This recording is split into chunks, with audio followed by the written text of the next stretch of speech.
that has ever been.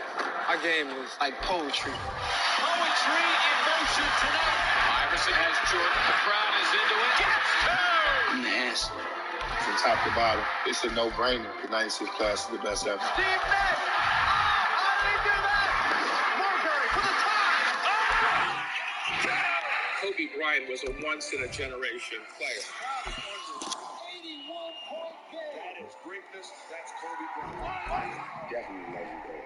I don't think it'll ever be any class better than that.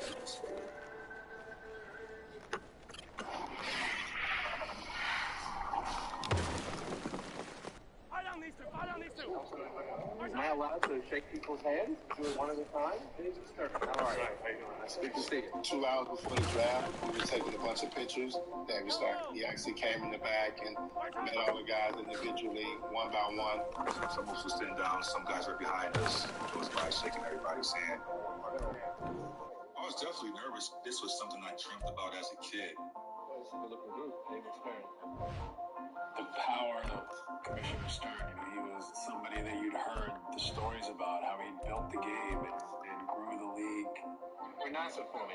Stojakovic. I've been practicing it all day. Stojakovic. David Stern loved that night. Look, the draft is always about the players who were drafted, but make no mistake, it's the commissioner's baby. I think he enjoyed welcoming the next class into the NBA. What are you doing? Now we're getting down to my size. It's good to see you guys. We got a chance to meet the guy. That was a moment to where you knew that the dream was actually coming true. It was the Iverson draft. That's what I always thought of it as. This was what everybody was looking forward to, was where was Allen going to go? Allen was tough. He was one of the best players in college basketball, if not the best basketball player in college. Standing on the stage got the whole place rocking. When Georgetown brought him in, there was an anticipation that there had never been for a guard. Allen was a revelation. When I first saw him, I said, this little boy can't be what I thought he was. But I'm going to tell you something.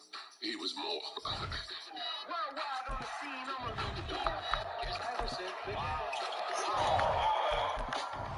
Allen is an offensive genius. He would just slither through the lane and he would make impossible shots. His heart was always bigger than his height. He was a little guy, played ferocious. He played way more bigger than his size was. We got the best little guy in all of basketball. Are you kidding me? I don't know anybody who was as competitive as he was. I always felt like I was going to play harder than anybody out there on the basketball court. I'm going to come out here and play this game like it's my last. Spectacular. I'm a big deal. I'm a big deal. Georgetown, we did not like at all. Tonight, the Big East #1 seed and the #2 seed. This is the Garden. This is New York. This is the big time.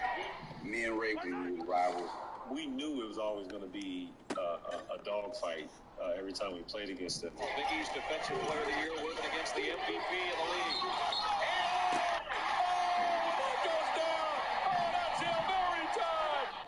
We always think of Ray Allen as the three-point shooter. But in college and early in his year, people forget that Ray would put the ball on the deck. Oh, he was a beast off the dribble. I remember we had the opportunity to win, but then Ray had hit a tough shot. Allen with Iverson on it, throws one up and balance! Unbelievable!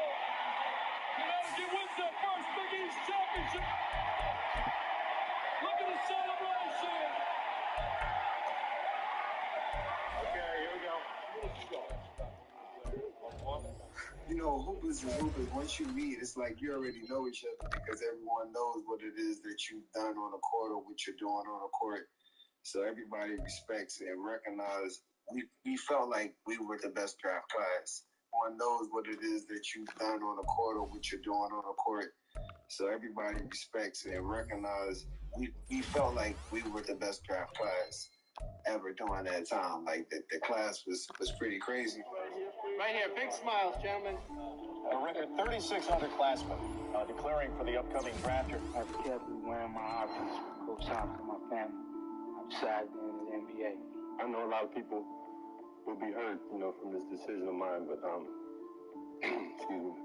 At this time, I feel like I have to do what's best for myself. I would like to thank the University of California,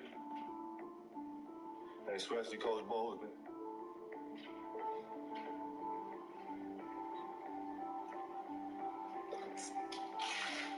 giving me an opportunity to get an education. I agonized about leaving school. I had done so much in a year. I didn't know that I could do better than that. What made sense to me is like the ability to be a top 5 pick, to be able to help my family, to be able to fulfill my dreams. As the guys start to make their announcements, and the number of guys that start to make their announcement, I knew my chances was getting slimmer and slimmer of possibly being drafted. I wasn't recruited out of high school to play basketball. I started off at a community college in Cleveland, was there for 2 years, and then I decided I wanted to go to Virginia Union. First leave from Alabama going to Ohio, that was a big adjustment.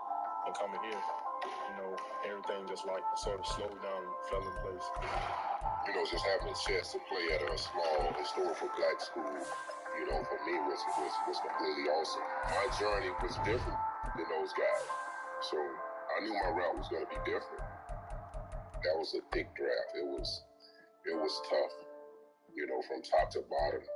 The early entries in the '96 draft resulted in many people opining about what's best for the NBA. College is the greatest minor league system we have.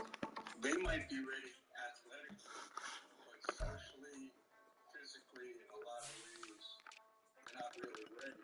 You have the league and you were able to play at that level. I felt that, just to make that time.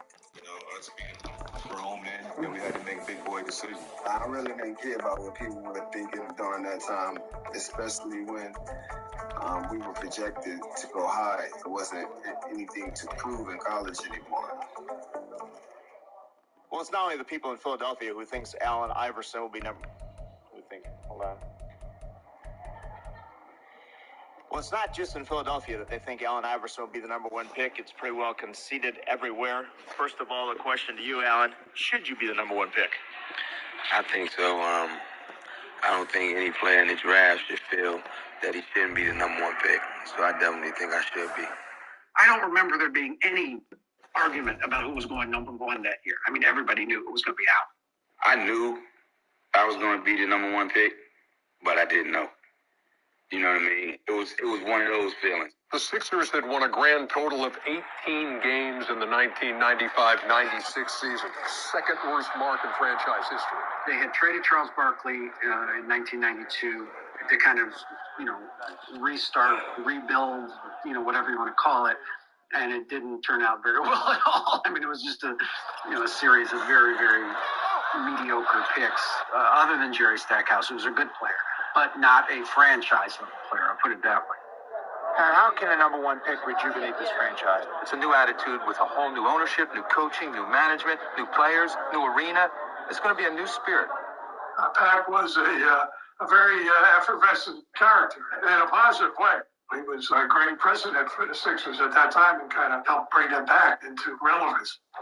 The second pick goes to the Toronto Raptors. And that means that the first pick in the 1996 NBA draft goes to the Philadelphia 76ers. When I won that lottery,